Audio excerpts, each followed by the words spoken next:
Olá, eu sou o Giovanni de Souza. Este é o terceiro trimestre de 2022 da classe de adolescentes. Apóstolo Paulo, o grande missionário. Esta é a lição número 7. A segunda viagem missionária.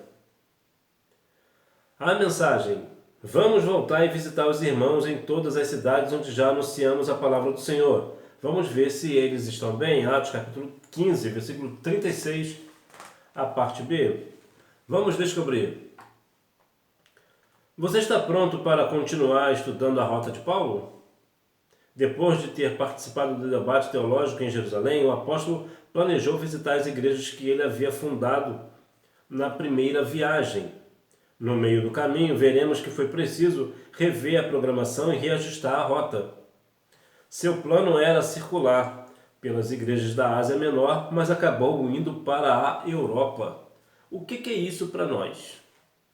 Bom, de modo geral, nós devemos planejar as situações, principalmente a questão missionária. Nós devemos ter um plano, devemos parar, analisar depois de ter algo já estabelecido, como foi o caso aqui do Concílio de Jerusalém. Eles tiveram algumas questões resolvidas, então agora que está tudo organizado, agora vamos planejar para onde nós iremos.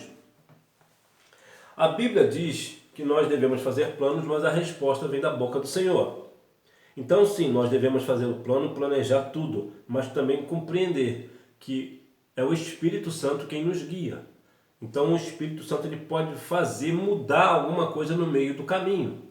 Na hora, na situação, o que nós iríamos fazer, para onde nós iríamos, para a casa de alguém que nós iríamos, agora nós não iremos mais, porque o Senhor nos deu, o Espírito Santo nos levou para um outro lugar. Nós precisamos também compreender isso e ver que muitas das vezes nós tomamos decisões até equivocadas. Às vezes queremos fazer uma coisa, planejamos uma coisa, mas o Senhor nos direciona para outra situação. Por quê? Porque aquela outra situação é a vontade dele. Aconteceu uma coisa muito interessante quando eu estava liderando um grupo de mocidade. Nós iríamos evangelizar. E olha o que aconteceu nesse evangelismo. Eu fiz o plano de evangelismo, eu parei, analisei, chamei a mocidade, vamos fazer assim. Ok, todo mundo concordou. Oramos e saímos para a evangelização. E começamos a evangelizar. E o Espírito Santo tocava no meu coração. A última casa a qual você irá será a casa da jovem tal. E a jovem, eu não conseguia entender porque aquela jovem estava no nosso meio. Era nossa. Fazia parte da mocidade da minha igreja. Então por que o Espírito Santo estava me conduzindo a fechar na casa dela? Eu não conseguia compreender. E continuamos o evangelismo. E aquela voz sempre falava comigo. E aquilo estava me incomodando um pouco, porque não é possível, isso deve ser coisa da minha cabeça. Entretanto, eu falei, bom, como a voz está dizendo, o Senhor está me direcionando, eu vou fazer o que Deus está mandando eu fazer. Então, depois que cumpriu-se todo aquele planejamento, então, algum jovem me perguntou, bom, então agora acabou, né? Nosso planejamento aqui foi tudo feito, nosso plano, nós fomos para todos os lugares, agora podemos ir para casa, né? Aí eu disse, não, ainda nós precisamos ir em uma casa. Em uma pessoa ficou olhando para outra, mas o plano já foi aqui, nós já cumprimos todo o plano. Eu falei, sim, nós já cumprimos todo o plano, mas tem um lugar que nós devemos ir agora. E alguém perguntou, para onde? Eu fui e apontei para a jovem. Nós iremos na casa da jovem. Aí ela ficou olhando assim, meio perdida, e fomos até a casa dela. Quando chegamos lá, ela ficou no meio da sala e nós começamos a orar e fizemos um evangelismo na casa dela para ela. E ela começou a chorar copiosamente e eu não entendia. Até que ela comentou, hoje eu estava aqui só pela graça e hoje eu decidi deixar o evangelho. Hoje eu ia deixar Jesus, mas eu queria muito uma resposta do Senhor e hoje vem uma resposta do Senhor que hoje vocês vieram evangelizar na minha casa. Olha que situação. Uma jovem que estava conosco evangelizando estava pensando em sair da igreja, justamente porque eu consegui ter essa sensibilidade para ouvir a voz do Espírito. Olha como o evangelismo terminou na casa de uma pessoa evangélica, vamos dizer assim, né? Nós ganhamos uma pessoa para Jesus que era de Jesus, estava ali dentro da igreja, estava pensando em sair e graças a Deus ela permaneceu firme na presença do Senhor. Olha como é o Espírito Santo, né? Muitas das vezes nós tomamos as decisões, mas nós não sabemos como nós iremos terminar o trabalho, né? Mas é importante que nós venhamos fazer e ter essa sensibilidade para as questões do Espírito Santo. Hora de aprender. Depois do Concílio de Jerusalém, Paulo e Barnabé continuaram mais algum tempo com os irmãos e as irmãs de Antioquia, ensinando sobre as Escrituras. Então, Paulo decidiu que era hora de fazer uma outra viagem missionária, a fim de visitar as igrejas por onde haviam passado na primeira viagem. 2 pontos aqui. Primeiro ponto, o apóstolo Paulo estava ensinando as Escrituras. Ponha isso no seu coração. Todo evangelismo, nós devemos estar ensinando as Escrituras, mostrar as Escrituras. E qual é o segundo ponto? O ponto é, quando nós estamos fazendo um trabalho de evangelismo, e no caso, se porventura você tiver a oportunidade de plantar uma igreja, né, ajudar a fundar uma igreja, você precisa de vez em quando você, dentro das suas possibilidades, voltar para ver como está aquelas pessoas que você deixou lá. Você dá aquele parecer, a sua presença é muito importante nesses lugares. Quando você vai para um lugar que as pessoas aceitam a Cristo porque Deus usou você, é de muito boa vontade que você volte lá um dia para vê-los, compreender como está o trabalho, como anda. Assim eles vão se sentir importantes. Olha, aquela pessoa que nos evangelizou, que nos ensinou a palavra, está aqui conosco. Olha que honra que o Senhor tem nos dado. Então é importante que nós venhamos participar dessas situações. É claro, né, por alguma razão, pode ser que você tenha ido para um estado ou para um país que talvez você nunca mais volte. É um caso à parte. Mas quando você tem uma possibilidade de voltar para um lugar onde você já evangelizou, isso é muito saudável. A rota da segunda viagem. Você lembra que o jovem João Marcos os havia deixado durante a primeira viagem voltado para Jerusalém? Barnabé queria dar uma nova oportunidade para ele e desejava levar João nesta viagem. Paulo discordou fortemente. Aqui é uma coisa muito interessante, que a questão da discordância. Você vê que o Barnabé queria fazer algo, né, que no caso seria levar João junto na viagem, mas Paulo discordou. O que isso quer dizer para nós hoje? Haverá momentos que irmãos e irmãs irão discordar, e isso também é saudável, dentro da perspectiva espiritual, respeitosa. Nós devemos respeitar a decisão de um e de outro, e nós não devemos, né, quando nós discordamos, nós de fato nós devemos nos pronunciar. Eu discordo, eu não concordo com esse negócio não, eu acho melhor isso ou aquilo. Nós devemos ser sinceros, e aqui no caso Paulo foi sincero e discordou da situação. Por isso a dupla se separou. Então Barnabé seguiu em viagem e navegou para Chipre com João, e Paulo seguiu seu plano na companhia de Silas. Aqui há um outro caso muito bom também. Pode parecer estranho, mas é verdade. Veja que Barnabé foi para Chipre com João, e Paulo e Silas foram, no caso Paulo seguiu para a companhia de Silas, para lugares diferentes. Então, note-se que agora formou-se 2 pontos de evangelização. O que parece ruim, na verdade, é bom. A separação, na verdade, aumentou o leque da evangelização. Vou te dar um exemplo prático. Digamos que você tem um grupo aí com 4 pessoas, um quarteto, né? Vocês vão evangelizar uma determinada situação, um lugar e tal. Mas por alguma razão, alguns de vocês discordam. Então você fica com um e as outras 2 pessoas vão para o outro lado. Então, ao invés de vocês evangelizar só aquele lugar, vocês agora vão evangelizar 2 lugares, porque você e seu amigo vão evangelizar num lugar e as outras 2 pessoas vão evangelizar um outro lugar. E assim o evangelho é mais propagado. Então, muitas das vezes, nesses casos, a divisão, na verdade, é uma soma, né? Olha que coisa curiosa, matematicamente falando, né? A divisão que é uma soma.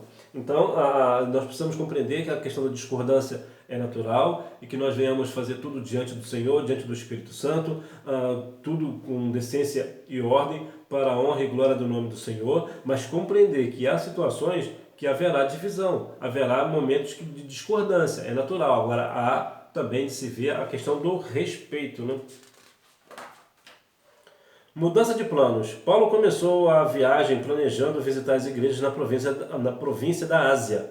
Porém, no relato de Atos nos conta que o Espírito Santo estava impedindo o apóstolo de seguir este plano. Ele queria ir para Bitínia. Olha o que o Espírito Santo está fazendo. Ele impediu. Por quê? Porque o Espírito Santo mudou os planos. E ele vai mudar os planos. O Espírito Santo é ele que nos guia, ele que nos leva, ele que nos capacita, ele que nos orienta. É por isso que muitas das vezes você estará talvez sozinho numa situação e você sempre passa por um caminho e naquele dia você não consegue compreender, você não foi por aquele caminho. E depois você vai tomar conhecimento que naquele caminho, o que aconteceu? Aconteceu alguma coisa triste naquele lugar. Um acidente ou algo terrível. E o Senhor te poupou daquilo. Por que você não passou por aquilo? Foi vontade sua? Não, foi o Espírito Santo que não deixou você passar por ali. Só que muitas das vezes nós não compreendemos. Então veja que aqui houve uma mudança de planos, houve também uma estratégia, né? Que o apóstolo Paulo chegou numa determinada situação, num lugar, né? Cidade aqui de Atenas, e deparou lá com um local chamado ao Deus Desconhecido. O Deus Desconhecido, e foi justamente essa brecha que Paulo achou que ele começou a pregar. Não, eu estou pregando acerca desse Deus desconhecido que vocês não conhecem, que é se encarnou em Cristo Jesus. E começou a pregar e ganhou muitas pessoas para Jesus. Nós, da mesma forma, pelo Espírito Santo, nós temos estratégia. Nós devemos também ser guiados pelo Espírito Santo, também ter estratégias para pregar o Evangelho. Nós devemos compreender o seguinte: o Evangelho de Cristo ele não muda, ele não tem sombra de variação. O mesmo Evangelho que Jesus pregava é o mesmo Evangelho que nós pregamos hoje. Mas a forma de pregar é diferente. Vou te dar um exemplo. Jesus andava, caminhava pelas cidades, pregando e ensinando a palavra. E hoje, como é que nós fazemos? Nós fazemos, por exemplo, nós pregamos e evangelizamos através do rádio, através da televisão, através da internet. Ou seja, nós alcançamos muitas pessoas ao mesmo tempo, sem mesmo muitas das vezes sair de casa. Então nós conseguimos pregar o evangelho a muitas pessoas, edificar muitas pessoas de uma vez só, através do rádio, da televisão, da internet. Então veja em outras questões, redes sociais e tal. Então veja que há aqui uma estratégia nossa hoje para pregar o Evangelho, mas nota-se mais uma vez, o Evangelho precisa ser pregado da mesma forma que Cristo pregava. Não adianta também usar a internet hoje, ou a televisão, ou o rádio, para pregar o Evangelho que não é o Evangelho de Jesus. Né? Pregar um Evangelho que seja na verdade anátema, né? Como diz o próprio apóstolo Paulo disse, né? Que se outro anjo vier pregar um outro evangelho, que esse anjo seja anátema. Nós não devemos ser amaldiçoados, né? Que anátema quer dizer isso, né? Maldição, amaldiçoado. Nós não devemos ser amaldiçoados. E como nós fazemos? Pregando o mesmo evangelho que Cristo pregou. Então veja que aqui uma questão que nós precisamos compreender, que há até inclusive um livro escrito por pastor Ciro Sanches Zibordi sobre pregadores, né? Que Paulo reprovaria, né? Então veja que nós devemos seguir esta mesma norma, né? Pregar o Evangelho de Jesus como Cristo pregou, mas claro, de uma forma diferente. Hoje mudando, usando outros meios de comunicação, né? Mas é claro, também nós devemos também fazer como Jesus, né? Andar de cidade em cidade, se for o caso, andando, caminhando, indo a cavalo, ou seja o que for, e pregando o Evangelho como Jesus pregou, né? A sensibilidade espiritual. O plano inicial ter dado errado não foi um problema para Paulo, pois Deus estava no controle da viagem. Seguia outro plano, garantiu que judeus e não judeus, homens e mulheres, senhores e servos ouvissem que Jesus é o Salvador. Surgiram novas igrejas e novos líderes. Muitas vezes as coisas não acontecem como planejado, porque assim Deus desejou. Como lidar com a situação? Olhe, é importante ter intimidade com Deus e discernimento para ouvir seu direcionamento e conhecer a sua vontade. Há uma questão aqui muito interessante sobre a questão da sensibilidade espiritual, ser sensível ao Espírito. Há uma questão aqui que muitas pessoas hoje agem de uma forma equivocada. É assim, se Deus quiser que eu faça, Ele vai me levar. Não é assim. Não é assim. Nós devemos ter um plano. Nós fazemos uma estratégia. Nós criamos, nós elaboramos um plano, uma estratégia para pregar o Evangelho e tal, para levar as pessoas. Se porventura Deus não estiver de acordo com aquilo por alguma razão, Ele vai nos direcionar. Mas não adianta querer fazer as coisas dentro de casa, né? Sentado no sofá, achando que o Evangelho vai ser pregado. Não, o Evangelho vai ser pregado sim, mas se nós nos levantarmos do sofá e pregar o Evangelho. Então veja que as coisas acontecem, nós devemos planejar as situações, as questões, mas não foi o que Deus planejou, né? Às vezes nós planejamos e não é aquilo que Deus quer. Então Deus vai mudar a situação, mas o importante é que nós venhamos ter um plano. Nós não devemos deixar, como diz o outro, né? Deus dará. Nós devemos ter um plano, ter uma estratégia, né? Criar algumas ideias e tal, para que assim o nome do Senhor seja levado para outras pessoas, compreendendo que assim nascerá outras igrejas, outros líderes, né? Para continuar o trabalho. É importante que nós venhamos ter sensibilidade espiritual para quando o Senhor nos direcionar para uma determinada situação, contrária àquela que nós planejamos, nós compreendermos que é Deus que está mudando a rota do negócio, né? É o Senhor que está mudando o negócio.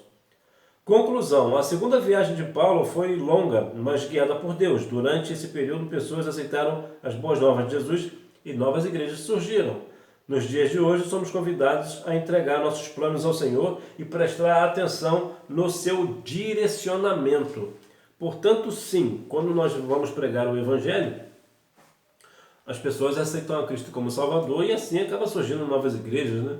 Novos líderes, as pessoas acabam vindo para o reino, né? Aceitando a Cristo como Salvador e assim o reino do Senhor vai crescendo e na verdade a cada vez que fazemos isso, o nome do Senhor é glorificado, mas nós devemos sempre prestar atenção naquilo que Deus está nos direcionando a fazer. Nós precisamos sempre estar sensíveis à voz do Espírito, compreender onde Deus quer, onde Deus não quer. Se porventura concordarmos ou discordarmos de alguma situação, nós devemos sempre entrar num consenso, não ficar querendo um achar que é melhor do que o outro. Nós estamos aqui, todos nós somos iguais perante o Senhor.